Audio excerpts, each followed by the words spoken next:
Josh Sigurdson here from World Alternative Media, and I'm here with Nadine Moostoos, and she's going to go into the Indian Act, how it affects CFS, etc. So Nadine, can you tell us a bit about what you have here?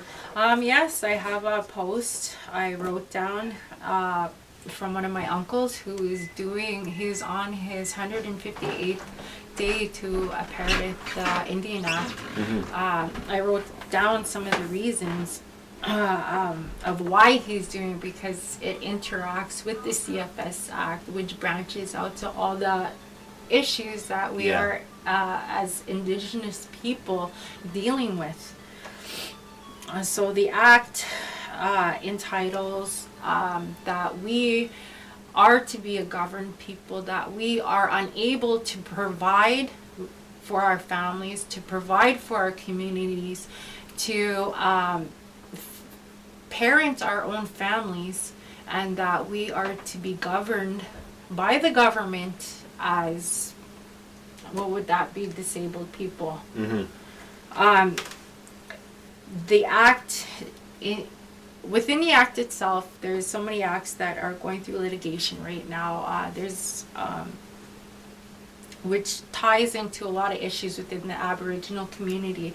Why there is 12 to 1,300 missing and murdered Aboriginal men, children, and women.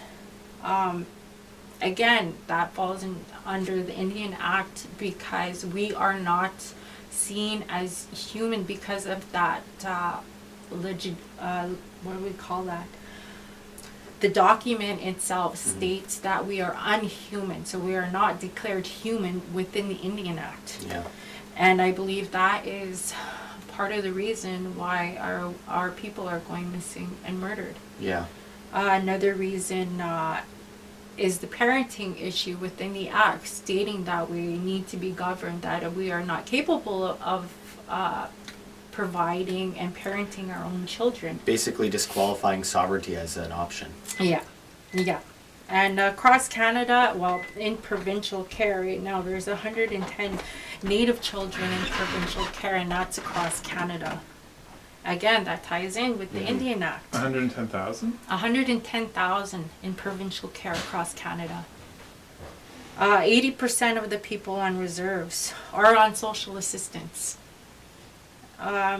There's third world living conditions within a first-class country.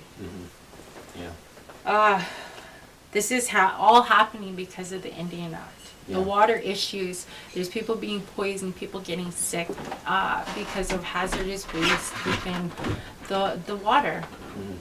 And it's branching out to so many different issues within the Aboriginal community, and it needs to, our issues need to be heard. And I am hoping that the Liberal government, now that who are in office, are going to hear us and start doing what needs to be done, helping our people up. We need to be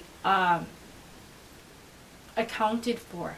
They're not being accounted for because of the Indian Act. We are being degraded and dehumanized because of this piece of legislation. And it ties into everything that's going on within the Aboriginal communities right now. And of course we know there is a clear tie between CFS and missing and murdered in Manitoba especially. And what would you say what would you say to people who don't understand the Indian Act and don't understand why First Nations people deserve sovereignty and to be self-governed? What do you say to people that believe that the Canadian government should have control over every individual, First Nations or not? No. I believe that our people are getting more educated. Like myself, I'm educating myself on whatever I can get my hands on, basically. That deals with the law, families, the Family Act, the CFS Act, the Code of Ethics, everything.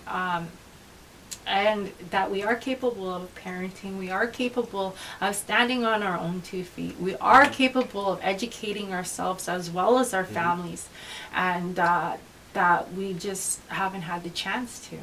Now, how has the NDP government responded to getting rid of the Indian Act? I mean, I've heard Selinger say that he is against it, but what have they done to get rid of the Indian Act? And has there ever been any push by anyone in office to do something about it? Well, I think it just came to light that all the issues are leading to the Indian Act.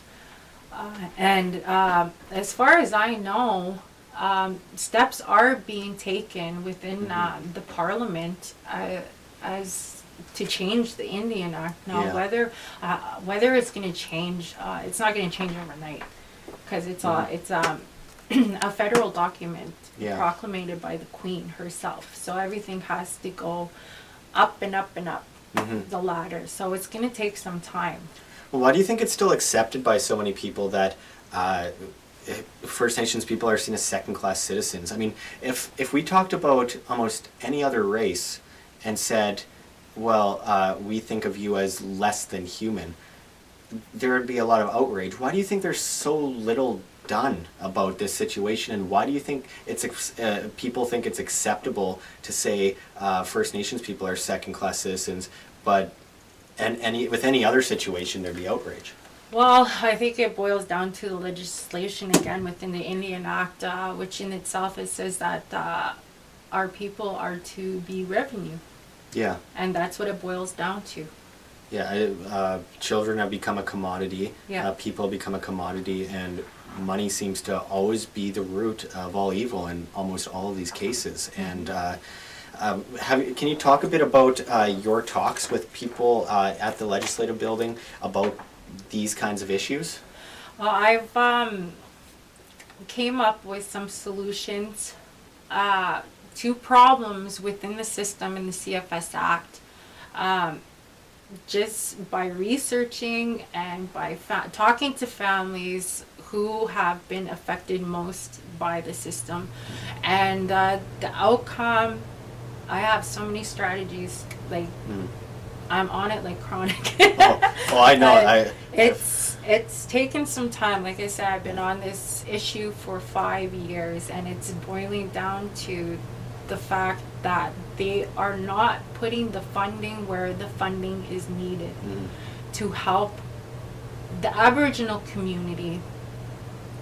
As it stands right now, the Aboriginal community are full of volunteers who are on welfare, who are basically getting denied from their own bands for education funding. And again, it boils down to the bands, funding, money, and it's more so the solutions that need to be provided are being brushed under the carpet.